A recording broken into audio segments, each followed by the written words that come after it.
आप सभी को याद होना चाहिए, जब भी आप सामाई करने के लिए बैठे आपको करेमी भंते का पाठ याद होना चाहिए। तो उसमें आता है निंदामी, निंदा करता हूँ। लेकिन निंदा करने के लिए जो कहा है भगवान महावीर ने, वो अपनी निंदा करने के लिए कहा है, आलोचना करने के लिए कहा है, अपनी आलोचना करने के लिए कहा है ना। तो हम जो प्रतिक्रमण करते हैं सवेरे शाम दोनों टाइम जो प्रतिक्रमण करते हैं, उसमें क्या आता है, अपनी आलोचना करने के लिए कहा जाता है। आप अपनी आलोचना करिए, आप अपनी निंदा करिए, अपनी निंदा हर रोज करिए कि आपसे गलती हुई है, आप किसी न किसी टाइम गलती करते हैं, आप गलती करते आ रहे हैं और आगे भी गलती करने की संभावना है।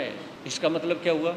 इसका मतलब क्या हुआ? इसका मतलब ये हुआ कि हम छंदमस्त हैं, अभी हम भगवान नहीं बने हैं, हमारे अंदर ज्ञान की कमी है, कहीं न कहीं उठने में, बैठने में, चलने में, फिरने में, काम के करने में, या हम कई बार सामने वाला व्यक्ति बोल रहा है, हम उसको समझने में, अपना ही कार्य करने में, है ना, गलती कर देते हैं। एक बार पिताजी हर रोज अपने बेटे को बोल देता है, तेरे को ये काम करना ही नहीं आता, मुझे नहीं लगता कि तू बिजनेस में स्टैंड हो सकता है, नहीं लगता कभी हो भी पाएगा, विश्वास नहीं होता। हर रोज उसे टोक देता, हर रोज ही टोक देता। जब हर रोज यानी कि पिताजी अपने बेटे को टोकता है तो बेटे को बहुत बुरा लगता है ना।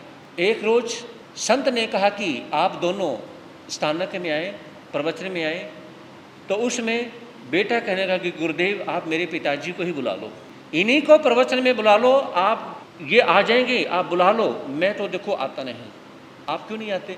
कि महाराज जी इतनी उम्र हो गई, प्रवचन सुनते हुए, धर्म स्थान में जाते हुए, सब कुछ करते हुए, जब ये आज तक नहीं सुधरे तो मैं कैसे सुधर जाऊंगा? तो गुरुदेव ने कहा, मतलब यानी कि किसी संत ने कहा कि मैंने आप लोगों को सुधारने के लिए बुला रहा है, सिर्फ आप लोगों की आदत डालने के लिए बुलाया है, ताकि आप धर्म स्थान में आते रहें, धर्म स्थान से जुड़ते रहें और मुझे आप लोगों से कोई शिकायत नहीं।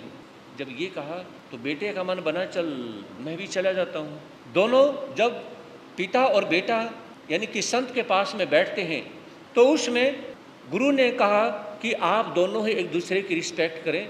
तो उसमें बेटा कहने लगा, कहा कि मैं चाहे कुछ भी करूं, उसमें ये कहीं ना कहीं मुझे टोकते रहते हैं, तुझे ये नहीं करना था, वो नहीं करना था। तो संत ने कहा कि आप ऐसा करें कि आप एक बार इनके ऊपर छोड़ के देखें और आप ये कहें कि मेरे बेटे जैसा अच्छा किसी का बेटा हो ही नहीं सकता, मेरे बेटे जैसा किसी का बेटा इतना अच्छा हो ही नहीं सकता।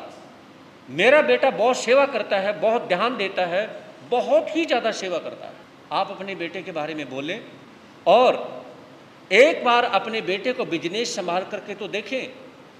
आपने इनकी बुराई नहीं करनी, इनकी बड़ाई करनी है और ये कहना कि बेटा आप काम करो, जहाँ पे ज़रूरत महसूस हो मैं आपके साथ खड़ा हूँ। किसी भी प्रकार से आप टेंशन मत लेना, अगर लॉस होगा, नुकसान होगा तो तेरे पिताजी तेरे साथ में खड़े हैं, लेकिन तुझे कोई टेंशन नहीं लेनी। इस प्रकार से जब पिताजी ने अपने बेटे को कहा ना, है ना, तो बेटे ने अपने पिताजी के पैर छुए, बहुत अच्छा लगा। कुछ समय के बाद में, कुछ समय निकलता है और निकलने के बाद में फिर उनका उस संत से मिलना होता है। तो उसमें उस संत ने उस लड़के से पूछा, आपके पिताजी कैसे हैं? महाराज जी बहुत अच्छे हैं, ऐसे पिताजी तो किसी के हो ही नहीं सकते। उस पिताजी से पूछा कि आपका बेटा कैसा है? कि महाराज जी बस मैं क्या बताऊं, वैसा बेटा किसी का हो ही नहीं सकता, इतना अच्छा बेटा है। अब कोई आपस में कोई कहा सुनी तो नहीं, महाराज जी कुछ है ही नहीं, समझे नहीं? अब ये बात समझने की है, बात तो कुछ भी नहीं है, लेकिन बात बहुत बड़ी भी है कि पिता ने यह कहना शुरू कर दिया कि मेरे बेटे जैसा कोई बेटा इतना अच्छा नहीं।